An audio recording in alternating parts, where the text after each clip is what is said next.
November 14 Uniform Lima, turn left heading 050, climb and maintain, level 360.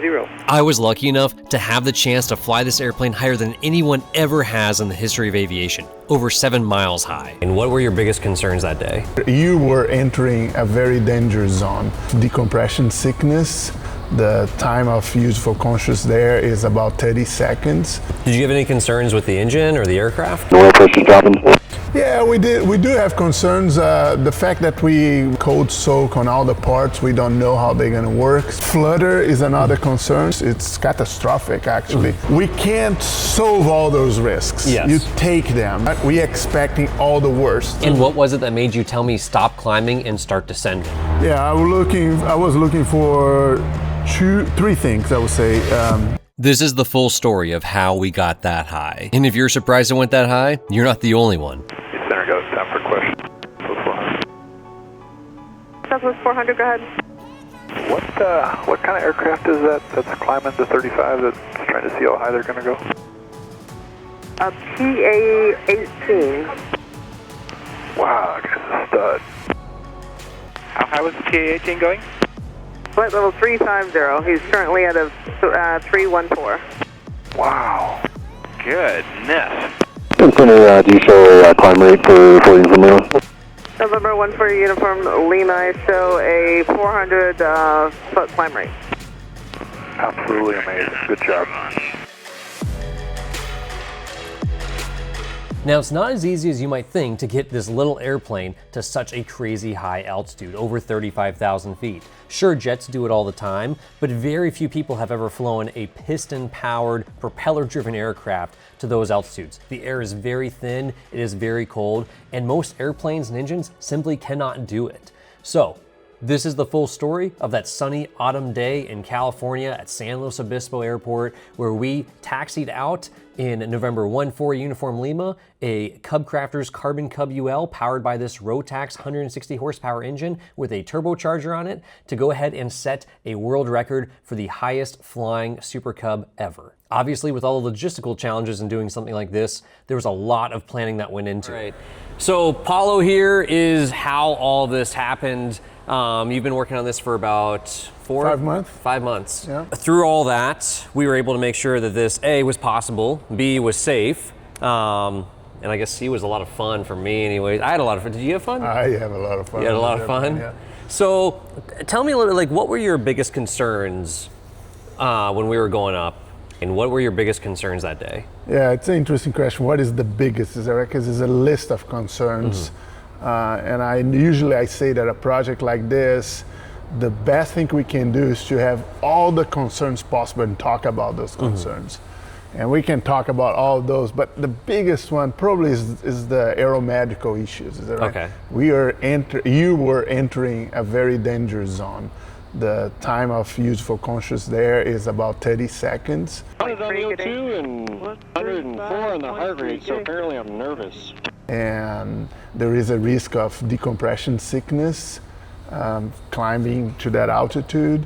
So all those factors we had to take into account and try to think what is the risk involved on that. Try to understand those risks and come with mitigation plans for that. Did you have any concerns with the engine or the aircraft? Yeah, we did. We do have concerns. The fact that we're such a cold environment, the cold soak on all the parts, we don't know how they're going to work, especially plastic stuff. So hoses and fittings and connectors can get pretty cold. Avionics, if you lose radio there, we're in an IVR environment, you're going to be a little bit of trouble if that happens. Flutter is another concern, so we are getting pretty high true air speeds. And what is flutter for folks that haven't heard of that? But I mean, on whether it's a Cub or any aircraft can experience it. Yeah, flutter is one of the, so there is a very important engineer, Von Karman. He said some people will fear flutter because they don't understand flutter. And the other ones will fear because they understand flutter. So flutter is something that everybody in aviation should fear. And it's a self-excitation of the wing. Just imagine your wing is bending and it's twisting, and they bend and twist in a certain frequency. As the air passed by the wing, that frequency changed. And when those frequencies get close together, there is a big chance that when your wing is bending up, it's also twisting up. And that twist up adds aerodynamic load, more angle of attack, which makes the bending even higher. And it goes into that oscillation mode, and you get like pretty bad structure failures. It's catastrophic, actually, on an airplane. And the fact that we are getting pretty high, although our indicated airspeed, and we talk about this, the physics there, our indicated airspeed is the same, it's constant, which drives what are the aerodynamic pressures on the wing. Our true airspeed is much higher, which drives the inertia forces on the wing. So the boundary for flutter gets closer and closer and closer. And it was awesome that Cub crafters had all that information on their engineering department available for us to at least understand the margins. Yeah. But nobody had tested before, is that right? At that point, it was just numbers, and we are the one there testing it. You had a lot of planning that went into making this happen. One of those planning things is RVSM Airspace. What did you end up doing to make sure that we could go into RVSM Airspace? I mean, obviously we had some regs we read through. So if you look at the rules, there is one of the, I believe paragraph A2 will say unless you get authorization to go there. Yeah, basically there's a rule unless there's not. Yeah, exactly. And we just asked for that authorization. So I contacted our tower here. The tower told me go contact Santa Barbara. Santa Barbara told me go contact LA. And when I contact LA, they point me to the special operations and special and military operations desk there. And they were super helpful. They just asked me, what do you want to do? And I explained the idea. And they said, yeah, we can accommodate that on a certain specific area, a warning area here close to San Luis Obispo. And when that warning area was deactivated, they gave us the chance to go fly there. So I got to just show up to this beautiful place, beautiful weather, and go fly a really fun airplane. Paulo did a lot of thinking for me, so I just had to kind of show up and just sit there and push buttons. So some of that planning that you had worked out in your mind, like one of the things you told me that was kind of interesting to me, first thing he says is like, heading mode's not gonna be your friend. And I'm like, okay, and it starts to make sense, but explain that to me of how you had thought through that process. 1-4 Uniform Lima, Roger, cleared to San Luis Obispo Airport via direct audio, Morro Bay, direct, climb maintain 8,000. Expect final 350 in 10 minutes. Yeah, so we know about few accidents that the pilots are in autopilot mode going in a certain direction and they pass out for different reasons. Hypoxia was one, and the airplane just kept going, is that right? And they end up crashing. Maybe it was a survivable crash, but they are in a situation that nobody can rescue them. Yeah, they're out in the ocean. Or they just go lower and they regain conscious, but now they're out of fuel and they can't go anywhere, is that right? So that will be the risk on a heading mode. This is like if you pass out and the airplane, we're not running a lot of fuel, so the airplane will run out of fuel really quick. But if you're just going outside on the ocean, then what are you going to do? Yeah, so westbound bad. Exactly. Eastbound better. Yeah. But eastbound, the RVSM is problematic, is that right? So in this cooperation with LA was pretty cool because they gave us this waypoint 120 miles out, but they let us turn before when exactly on the point that you still have glide to the shoreline.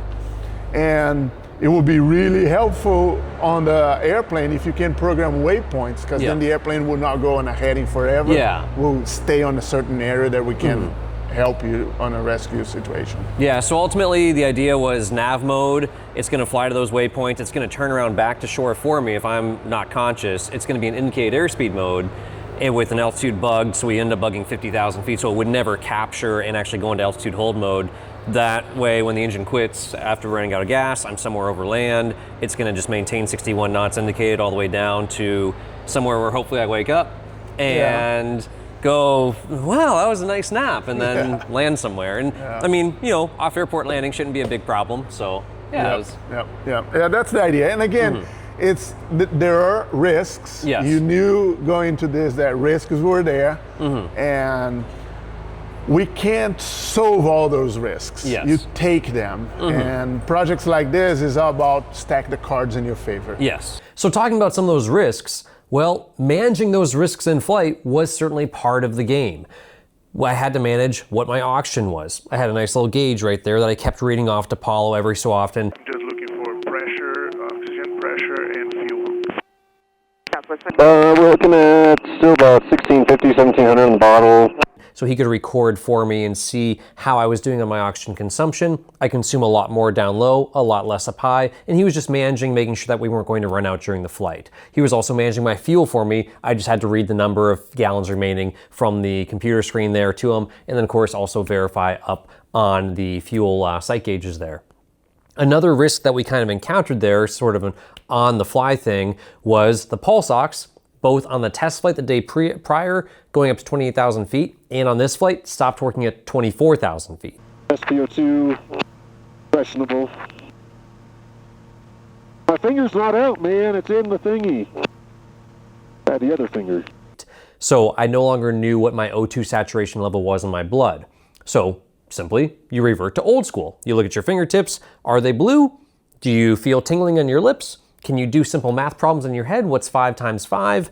What's the square root of 36? If you can do those things, I'm probably not hypoxic. I can keep on going. Going through 25,000 feet, other risk mitigation was quick crack the standby oxygen bottle. I had a whole second oxygen bottle attached to the parachute, attached to me.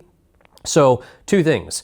If the main oxygen system failed, I had a backup to hopefully stay conscious while I descended back to thicker air. If I had to jump out of the airplane with the parachute, I would lose consciousness before I got down to thicker air, before I got down to the ground. So I needed to have oxygen with me. And that being my backup, I cracked it once at 25,000, again somewhere around 33,000 or something. I just wanted to hear it hiss and make sure that it was going to be working. If that stopped working, that would have been an immediate return to base. A pulse ox not working, there's backups for that. I can look at my fingertips, I can think through that. Another issue we ran into, like Paulo just described, was we cannot be in heading mode heading westbound. So as I was climbing up, I thought I was getting close to the limit of being power off gliding distance of land. I wanted to make sure that I remained within power off gliding of land.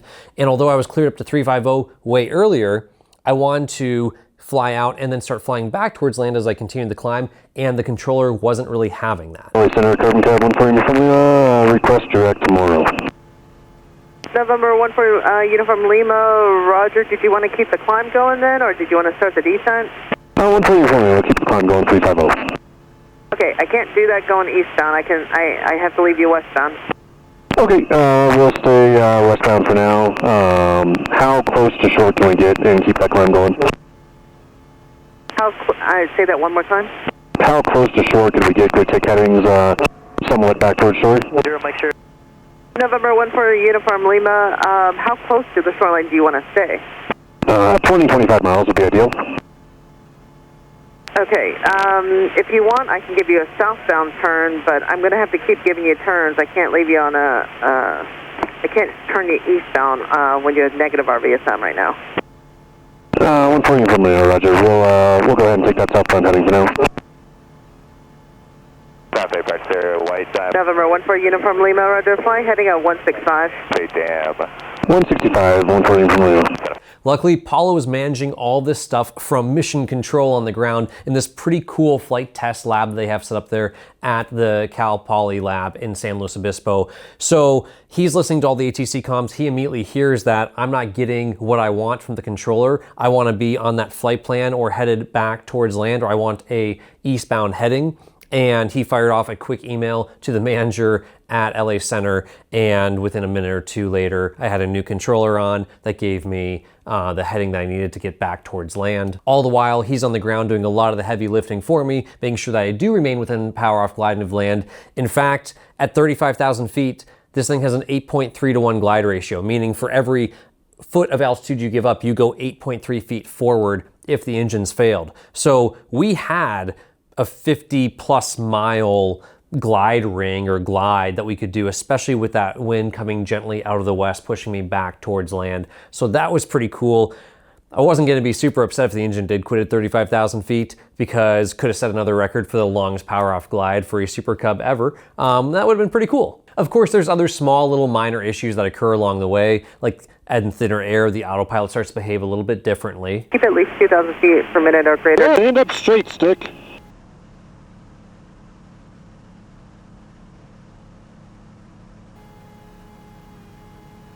Stay. Stay. Good stay. Good job. And follow, we're climbing through 27.5 and just over 1500 on the bottle. But after just simply steadying the stick and stopping those oscillations that were growing just from the thinner air, and basically the autopilot being tuned to fly at lower altitudes, it wasn't quite tuned to fly at those higher altitudes. You can't really tune it for everything. So just simply stabilizing the autopilot, had no more issues the rest of the flight. 800 and oil pressure dropping. And then of course there was that loss of oil pressure on the descent, which again, not such a huge concern because I'm already within power off gliding distance of multiple airports along the coastline there. Plus it'd be a great excuse to actually do like a semi-legal beach landing on these big bush wheels in California, because although we land on a lot of beaches here in Alaska, not super legal in most of California. But if the engine quit, hey, I get to have some fun, so that'd be cool. But that loss of oil pressure wasn't a true total loss of oil pressure. It just went into the red. It went from being 26, 28, 35 down to 24, 22, which 22 PSI of oil pressure is still a good oil pressure. The engine's still getting lubrication. It just simply turns red and gives you a message. And that was mostly due to a lack of pressure on the oil reservoir and a lack of manifold pressure, a lack of blow-by coming past those pistons, the engine not producing any power and producing no pressurization for the oil reservoir. That is where a huge limitation comes on this engine and why the service ceiling of this engine is 23,000 feet. Paulo can tell us more about that. Talk to me about that modification, because it's a stock Carbon Cub, stock 916 Rotax engine with the exception of... Yeah, we're gonna keep that a secret, is that right? Okay, sure. So nobody can break our record. Yeah. But yeah, the engine has an oil system that depends off ambient pressure. As the ambient pressure reduces, the oil system stops to work, and we test that. By the book, it's 23,000 feet maximum altitude. We tested, it's actually 26 and a half. And we came with a small modification on the engine, very little, that solved that problem. And I will let people figure out how they did it. Small oil system modification. And yeah, when I was using that mod, I could visibly see the oil pressure jump up or drop off. And then any other parameters that were exceeded when you were doing all that testing, whether it was CHTs, EGTs, oil temperatures? Yeah, so the second part of the test is, can we do it? Yeah. Can we claim that we can do it? Are we going to embarrass ourselves asking LA to go that high and not be able to do it? Can we tune the airplane to get there better? So we did a bunch of tests for that. Propeller was a very interesting one because we would love to run a fixed pitch prop just to reduce the weight of the airplane. I can tell it's virtually impossible to do that because as you set the pitch on the ground as coarse as you can, you just walk through the camera. We try to go fixed pitch to reduce weight, but it's virtually impossible. We set the coarse pitch on the ground, the takeoff performance go like less than a J3 Cub. And as you climb and your true airspeed you start to increase, the RPM reaches the limit of the engine. So really had to go with a constant speed prop to do this record. We also tested what is the critical altitude for the engine, when the turbo stops to keep the pressure constant. So you take off and you go 98% power, and that gives you about 42 inches of manifold pressure. Bear in mind that a naturally aspirated engine gets 30 inches manifold pressure at sea level. As you go up in altitude, that outside pressure drops, and so say at 10,000 feet, we would typically see something like 20 inches of manifold pressure. Here we're still seeing 42, and then on up through 18,000 feet. And 20,000 feet, still 42 inches of manifold pressure. Finally, around 24,000 feet, we're starting to see it reduce into the 35 inches of manifold pressure range.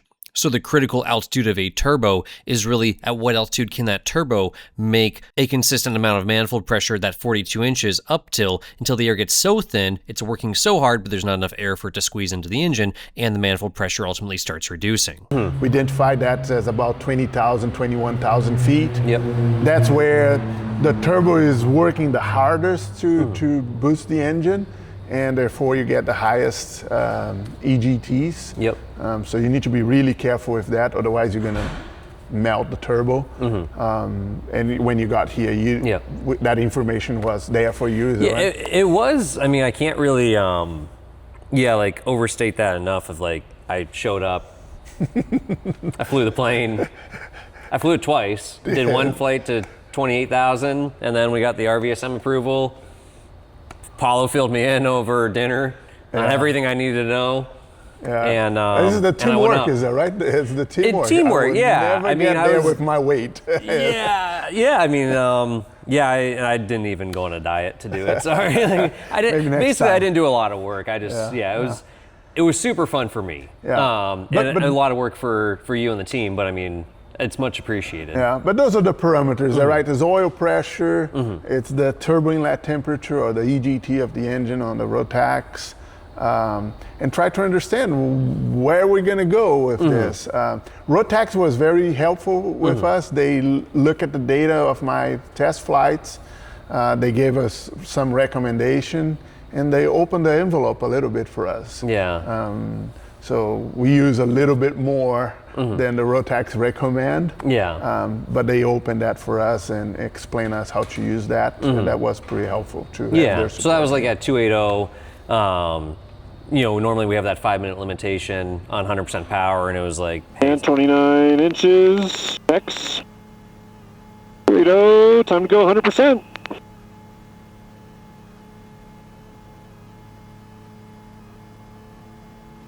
There it is. 32.9, almost 33 inches manifold pressure. 8 gallons an hour. And over 500 feet a minute.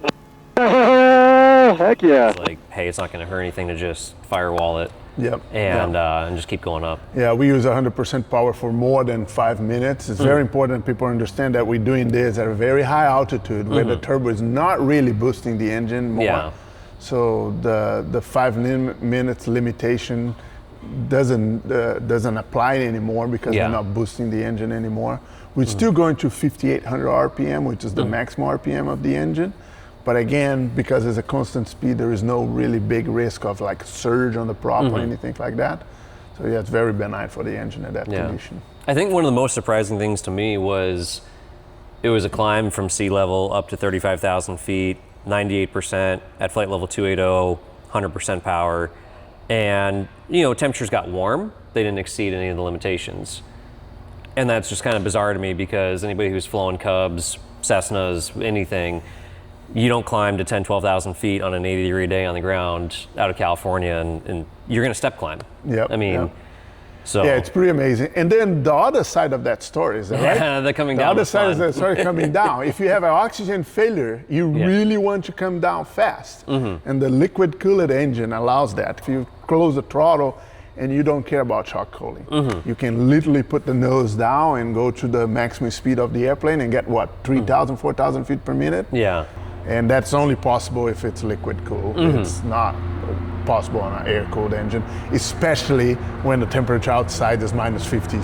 Yeah. We did see the temps. I mean, they came down. They cooled off on the descent, which kind of to be expected. Yeah, because the engine is not producing much heat to compensate for that. Yeah, the temperatures come down. It's funny seeing what people say about it on the Instagram. All the PhDs out there on Instagram were saying that this isn't possible because it would be so cold. But talk to me, I mean, I wasn't that cold. Well, I was a little cold, and my phone was a little swollen due to the lack of pressure up there. I was wearing down pants, down jacket. My hands were a little chilly, my head got cold at one point. Yeah, the first time I went to 28,000, it's not that high, but I went with short sleeves. Yeah. And it's all about sun insulation. So the sun is shining on your face, though. As long as I had, and I was looking for those southern headings to try to get a little bit of sun on me. It was kind of nice. And thermal mass, is that right? We have, just inside the cabin, we close all the gaps as much as we could. And just your body warming that air keeps everything warming. Yeah. You're on 100% oxygen. If you want to open the cabin heat, you could do that. I don't think I ever used the cabin heat on this. I didn't use the cabin heat even up at 35,000 feet. I expected it would just, my expectation, and should have tested it, but was that the air was going to be so cold, the outside air, that it wasn't going to be any help. It was a sealed cabin for the most part. I mean, that's the cool thing is these doors actually seal. My Cubs back home don't. Don't seal. But Carbon Cubs, Cub Crafters has doors that actually do seal. Yeah.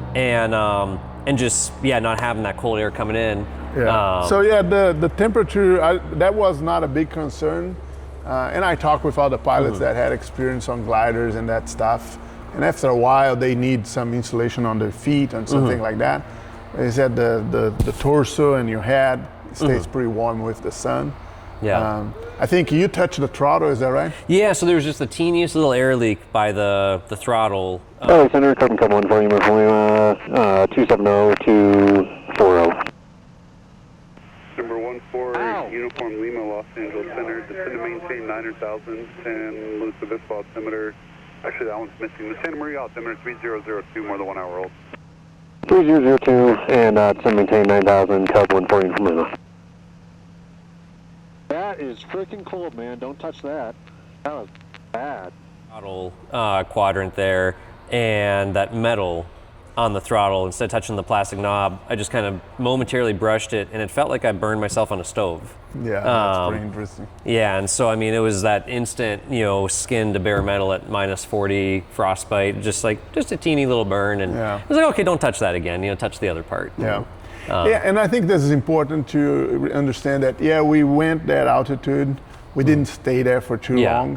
I was ready to stay. There is another story. Yeah, because all those parts on the engine and on the airframe. Luckily, you were on the ground, and we had some pretty good communication. Because I just would have stayed there for a while. I had the gas for it. It was burning like less than 6 gallons an hour. Yeah. I mean, it was a cool view. Yeah, I think if you just stay at 61, yeah. But yeah, everything on the airplane is getting pretty cold. The auric cover, we don't know how that behaves with the heat, the cold. I was surprised. I expected some of the tapes to maybe show off. some wear or start shrinking, peel off, see glue marks, something. Nothing. The airplane, you wouldn't know that it went 7 miles high. Yeah. I mean, it's because obviously this stuff can exist at -40, -50 on the ground overnight, but rarely are people flying in those temps. Yeah. I think people need to be careful. Is that right? The Rotax is out there on many airplanes. It's capable. It can go there. Just go there to hang out there because it is a very dangerous zone. And the human body is not designed to work on that area. I can see 23,000 was a good number that they chose, and that's the airplane's wicked efficient there. It's it's going fast. It's smooth air generally. I would say 23,000 with a proper oxygen system. It will be a very sweet spot for this airplane. Yeah. For a cross-country flight, especially if you get a jet stream on your tail, it will be pretty amazing. Yeah, and then you can come out at 23,000. You can land where we did last night, out on some ridge tops. Yeah, that's what is pretty impressive. Is that right? That we had plans to change the tires to small tires and landing gear to a lighter landing gear and tail wheel and reduce more stuff, remove more stuff out of the airplane. But it's pretty impressive that at some point we said, no, I think we can do with all this. Yeah. And it is a Bush airplane that can do all that. That's pretty impressive. Pretty fairly stock Bush airplane. So And so you were calling a lot of the shots from the ground. What were your parameters for when you're like, hey, this is enough, we can level off, hey, it's time to start coming back?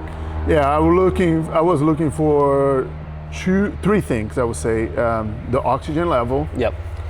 The fuel level. And your time, the total mission time. Yes. So my predictions during my test is that our mission will be about an hour. Yep. And so when we get about an hour, I said, well, I think that's time for us to start to think about descent. Yeah. And that was exactly, you got about 62 minutes. Yep. And with 62 minutes, you're on the maximum altitude, and your rate of climb was about 60 feet per minute. Yep. And so if 100 feet per minute is what we call service ceiling. Yeah. Okay, so this is 55 minutes of flight, and your climb rate is now 60 feet per minute on ADS speed. I think it's time to start to think about bringing it home. All right, sounds good. Looks like 35700. So I'm going to level here for a second, start on down. Roger, well done, man. Thank you for all your work. Thank you, Trace. Thanks, Kurt. Thanks, everybody. So 60 is like half of that. Yep. At that point, we were barely climbed and getting really cold. And that's when I say, I think we got it. Yeah. So I was a little bummed when I heard that, but it was I guess it was time to come down. So yeah. And I think for other people doing projects like this, I really appreciate to work with you, John, because that's what teamwork is that right? You come with your knowledge, I come with my knowledge, and I don't need to be better than you, you don't need to be better than me. If I'm a 5 and you're a 5, the team is a 10. Yeah, no, we're better together. And I really appreciate the way you come here with your willingness to listen and to follow directions. You asked me in the morning what altitude I thought we should go, and I made the call for 32, and I saw in your eyes that 32 was not enough. And I was okay with that. I was like, let's just let him lose a little bit. Yeah. But when I ask you to descend, you immediately comply with that. And that, for me, is perfect to work as a team. I work in many teams during my life doing this type of projects. And when that synergy happens, it's a guarantee of success. It was cool. I showed up here, was it Sunday night? And Tuesday morning, we're at 35,000 feet. And so there's a lot of trust that kind of came about. Yeah. It was pretty cool. Paulo's got a lot of PhDs and stuff. I don't. But I have an IFR. Glad that I listened to Flight 8 MH before my oral. And so that was, I think, that's... He taught me a lot while I was here. I got to teach him some stuff on YouTube. And ultimately, I mean, it was pretty cool just showing up, learn about the airplane over dinner. And I mean, all the work that you and Trace and everybody else had put into this, leading up to it, made it and I think easy. we should think of that guy on the back. Is that right? He's sitting there on the back. He never shows up. He's always in the background playing on his phone. And he plays that he's not listening to us, but you can see on his face. Yeah. But Brad vision, all of this is essential. And Cube Crafters and Brad, I really want to thank them for this. I did another little project with them, and Brad came to see the project. And we just vent the idea, and Brad really embraced it and brought me the airplane. And that's really the why, is like you got Brad Dam at Cub Crafters. What's cool is that they've spent like millions of dollars perfecting the airplane. I was really impressed with the cooling system, and Brad explained all that to me of like all the tests they go through, because to get into an airplane, go full power, have that performance level, and just go up and never have to level off was wicked cool for me, and not worrying about temperatures. Temperatures are always an issue. And Lycomings, Continentals, anything's, and in my Rotax 912 on my Rans, it's always an issue. And then you got Rotax that spent millions of dollars making a really good motor. And then you got guys like you and everybody else here that are willing to put in the time to push it to the limits. It was a winning team for sure. Yeah. Thank you for all the work. Thank you for keeping me safe. And let me have some fun. And next one, there's going to be a next one. Stay tuned for the next one. I'm excited for it. It's going to be a good one. Awesome. Now, for all of you who are nerds like me that want to see all of the flight planning, all of the ATC footage, all of the comms, everything that happened in the plane, I will post a second video coming here on the YouTube channel. I'll also put the link to that one in the description below once it does post on the next day or two here on the Fly 8 Mike Alpha online flight training channel. Always important to mention everyone that made this possible. Cub Crafters, Rotax, making an amazing airplane, an amazing engine. Paulo Iskold, who's set many world records with crazy airplane stuff, building his own airplanes, and now working on this project and tons of other cool ones. We've got Trace Clements with Aerocrafted, who supplied hangar space and ground support and tons of logistical support. Mountain High Auction Systems, Fly at Mike Alpha Online Ground Schools for sending me down there to be able to do this and getting a little bit of time out of the office. And my GoFlight for providing the camera mounts to actually be able to capture all this cool footage, and so many other people for being a huge help, LA Center, everybody else that made this thing possible. I really feel truly lucky that both Foxtrot and I were able to be a part of it, and look forward to bringing you guys more details of how this all unfolded in the next video with lots more ATC comms and all the things that went well and some of the things that went kind of not so well in the airplane as we were climbing for 60 minutes about on up to 35,790 feet.